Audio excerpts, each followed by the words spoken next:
Voilà. Et bien cet homme, voyez, tout simplement, priait et jeûnait. Combien de vies il a sauvées? Voyez? C'est très beau tout, parce que bon, c'est une anecdote parmi beaucoup d'autres que je pourrais vous raconter. Voyez, alors regardez comme vous pouvez faire du bien par le jeûne et la prière. Alors la Sainte Vierge aussi nous prévient. Elle nous dit, chers enfants, ces temps-ci, la paix est menacée de manière particulière. Et je vous demande, encore le moyen pour ça, je vous demande de renouveler le jeûne et la prière dans vos familles. Chers enfants, je désire que vous saisissiez la gravité de la situation et qu'une grande partie de ce qui va arriver dépend de votre prière. Voyez, renouveler le jeûne et la prière dans nos familles. Le jeûne a aussi une autre fonction, c'est la protection. Quel parent ne désire pas que sa famille soit protégée, que ses enfants, ses petits-enfants soient protégés? Alors là, qu'est-ce qu'on fait aujourd'hui? Assurance vie, assurance incendie, assurance inondation, assurance orage, assurance maladie, assurance ceci, cela. Mais l'assurance vie n'a jamais empêché personne de mourir. Hein? Assurance accident, mais ça ne marche que quand l'accident est arrivé. Eh ben oui. Et encore, il y a toujours le petit nota bene qui fait qu'on n'a pas payé assez ou pas au bon moment, qui fait qu'on n'est pas remboursé. Bon, souvent, vous voyez, bon. Alors, l'assurance jeûne marche avant le malheur. Prémunie contre le malheur. Vous voyez, ça c'est très important. Chers enfants, avec votre aide, je peux tout faire et empêcher Satan de vous attirer au mal et l'éloigner de cet endroit. Satan, chers enfants, guette chacun d'entre vous. C'est en particulier dans les choses de tous les jours qu'il veut semer le trouble en chacun. Alors là, je voudrais dire quelque chose de très important et pour lequel je me mets quelquefois, il faut le dire, en colère. Il y a des gens qui disent Satan, mais faut pas le voir partout, faut pas trop parler de lui. De toute façon, on n'est même pas sûr qu'il existe, c'est ci, cela, faut pas exagérer, etc. Je voudrais quand même me dire que la Vierge a rappelé à Medjugorje que Satan existe. Voilà la théologie de Marie sur Satan en 3 mots. Il existe, il est fort, aujourd'hui comme jamais auparavant, il travaille sans cesse et son but est de nous détruire, de détruire tout ce qui est sain en nous, de détruire la nature et la planète sur laquelle nous vivons. Voilà, j'ai cadré un petit peu l'enseignement de base de Marie. Elle dit aussi, chers enfants, voyez comme avec une humble prière, nous pouvons le désarmer. Nous, ça veut dire moi la Sainte Vierge et vous mes enfants. Oui, nous pouvons le désarmer avec une humble prière et bien sûr avec le jeûne. Alors, quand on me dit, ouais, Satan, faut pas croire qu'il existe, ça c'est des choses, des vieilleries dans l'église, etc. Vous savez, si dans une maison, je suis mère de famille, j'ai 10 enfants dans la maison, et si je sais qu'il y a un sadique dehors qui rôde et qui tue les enfants, qui les torture, qui les viole et qui les tue. Et si je ne dis rien à mes enfants, je dis, vous pouvez aller venir, vous pouvez vous promener dans les bois, il n'y a aucun danger, allez, soyez cool, détendez-vous, vous savez, je suis pas embêtante, etc. Je suis la co-meurtrière de mes enfants. Et on n'a pas le droit aujourd'hui de ne pas prévenir les enfants que le combat spirituel, ça existe. Et qu'il n'y a pas que le bon Dieu et qu'il n'y a pas qu'un ciel. Il y a aussi un ennemi et il y a aussi un enfer. Et c'est pas pour plaisanter que Jésus est venu mourir sur la croix pour nous délivrer du mal et de l'enfer. C'est pas pour plaisanter qu'aujourd'hui il envoie sa mère depuis tant d'années à Medjugorje pour nous prévenir qu'il est temps de nous convertir. Parce qu'il y a le mal, parce qu'il y a un ennemi, parce que nous avons un meurtrier, un sadique qui rôde. Et c'est pas pour rien que la Vierge nous dit, chers enfants, Satan guette chacun d'entre vous. Il veut nous entraîner sur le chemin du péché et de la mort, nous dit-elle. C'est pas pour rire qu'elle nous prévient. C'est sérieux, parce qu'aujourd'hui, quand on voit le nombre de suicides en France, eh bien, nous atteignions comme jamais encore dans l'histoire de France. Même les guerres, même le sida, même les maladies, même les accidents de la route tuent moins que le suicide aujourd'hui en France. Vous le saviez, ça? Mais je vous le dis si vous ne le saviez pas. La Sainte Vierge nous donne les moyens, à travers le jeûne et la prière, d'être protégés. Priez autant que possible, nous dit-elle, le 31 décembre 82, et jeûnez, Persévérez dans la prière et les sacrifices, et moi, je vous protégerai et j'exaucerai vos prières. Elle voit bien qu'on a besoin d'être protégé. Et quand elle nous dit, chers enfants, avec votre aide, je peux tout faire. Est-ce que nous pensons que lorsque nous prions la Sainte Vierge, elle peut tout faire? Elle peut tout faire, bien sûr, avec la puissance de Dieu qui est en elle.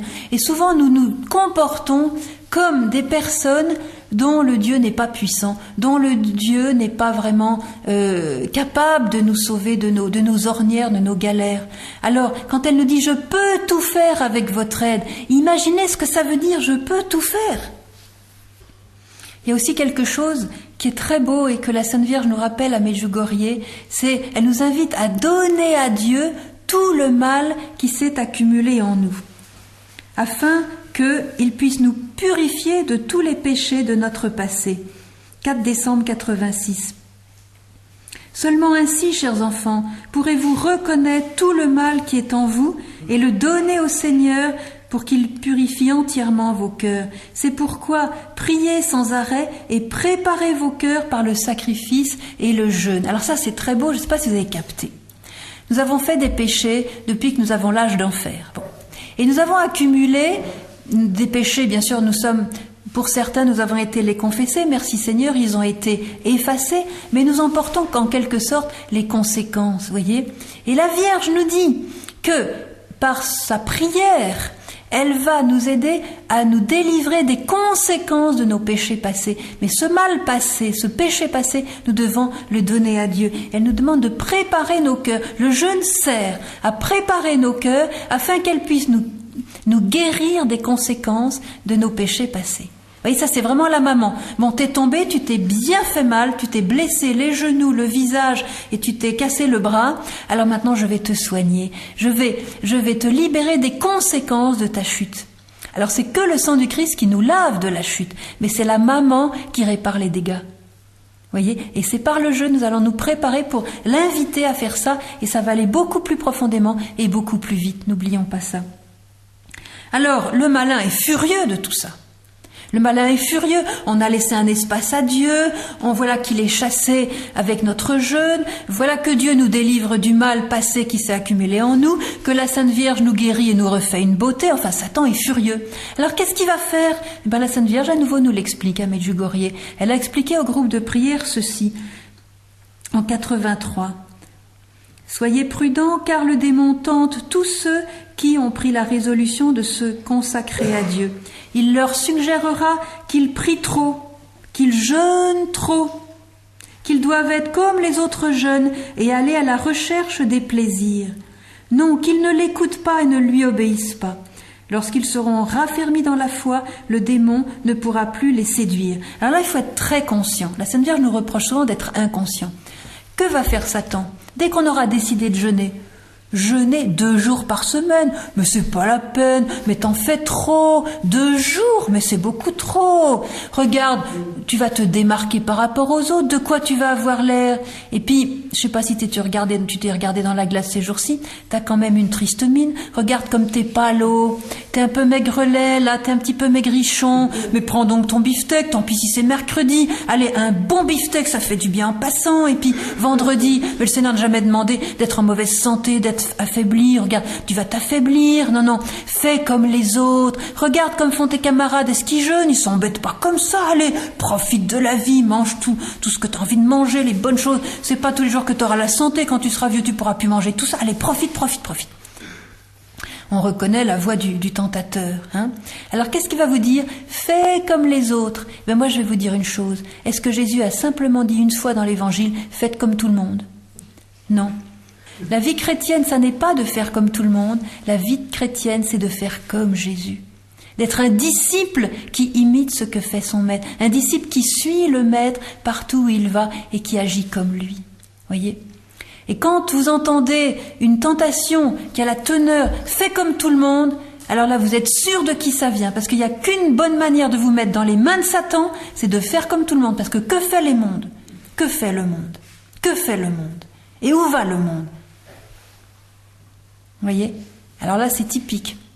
Alors, quand Satan vous tente, surtout ne faites pas la bêtise de lui répondre.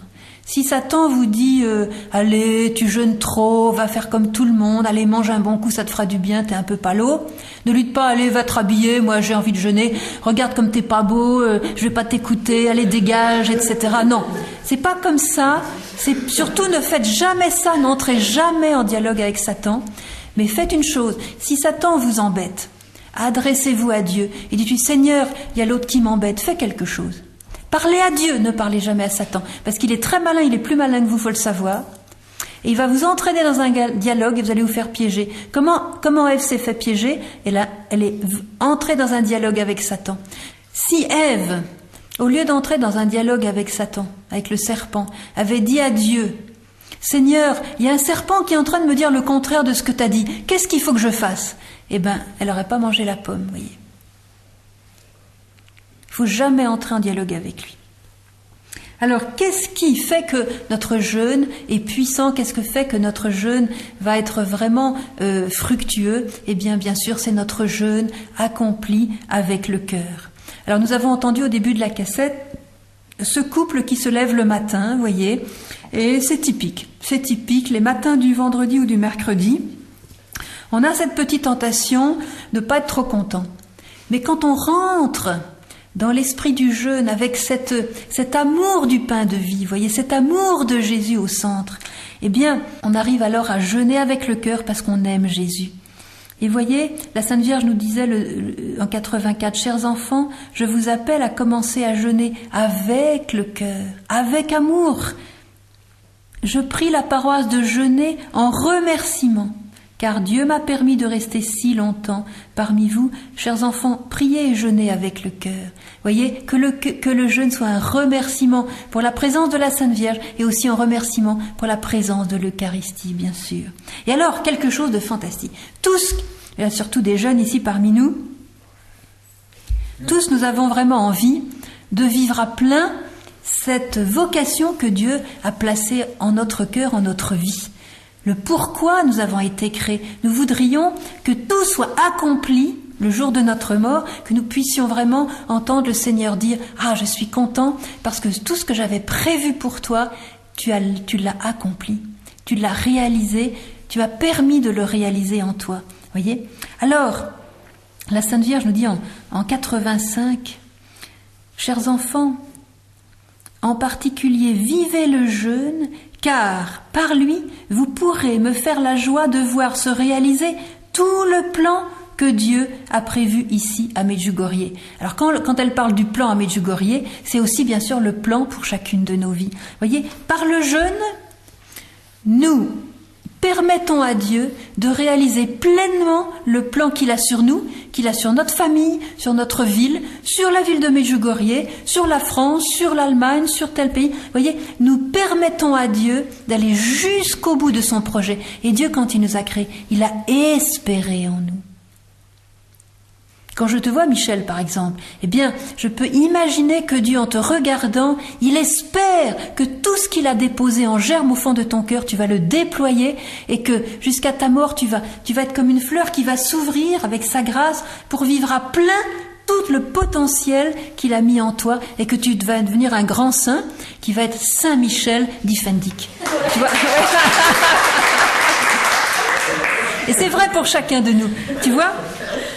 Et par le jeûne, nous avons ce moyen d'aller jusqu'au bout du plan, le projet d'amour que Dieu a pour nous. Et alors attends, écoutez bien parce que ça va beaucoup vous plaire. Est-ce que, quand vous priez, vous souhaitez que Dieu exauce toutes vos prières? Oui. Bon, je vois que vous êtes vraiment normaux, hein, c'est vraiment, je suis épatée par vous. Hein. Alors, voilà le message qui va répondre à votre souhait. Je désire être constamment avec vous de cœur, nous dit la Sainte Vierge. La prière est le seul chemin qui conduise à la paix. Écoutez bien, si vous priez et jeûnez, vous obtiendrez tout ce que vous demandez. Je répète parce que ça, c'est de l'or. Si vous priez et jeûnez, vous obtiendrez tout ce que vous demandez. Ça vous intéresse? Oui. Bon, c'est bien. Ça m'intéresse beaucoup aussi, je dois le dire. Alors, parmi nos familles, parmi toutes forme de société, il y a des personnes qui nous ont précédés là-haut et qui sont au purgatoire et qui souffrent énormément au purgatoire. Je ne veux pas reparler de ça aujourd'hui, des souffrances incroyables du purgatoire, mais il faut savoir que parmi les moyens que nous avons aujourd'hui dans l'Église pour délivrer les âmes du purgatoire, eh bien, c'est le jeûne. Et la Vierge l'a rappelé à Medjugorje, elle a dit, ces personnes attendent vos prières et vos sacrifices. Et nous savons que le jeûne est très puissant pour délivrer les âmes du purgatoire. Si quelqu'un parmi vous a perdu un être cher, il faut savoir que c'est très gentil d'apporter des fleurs au cimetière. C'est très gentil de mettre la photo de cette personne qui nous est chère sur notre commode. C'est très gentil de se rappeler toutes les choses bonnes que cette personne a faites pour nous. Et voilà.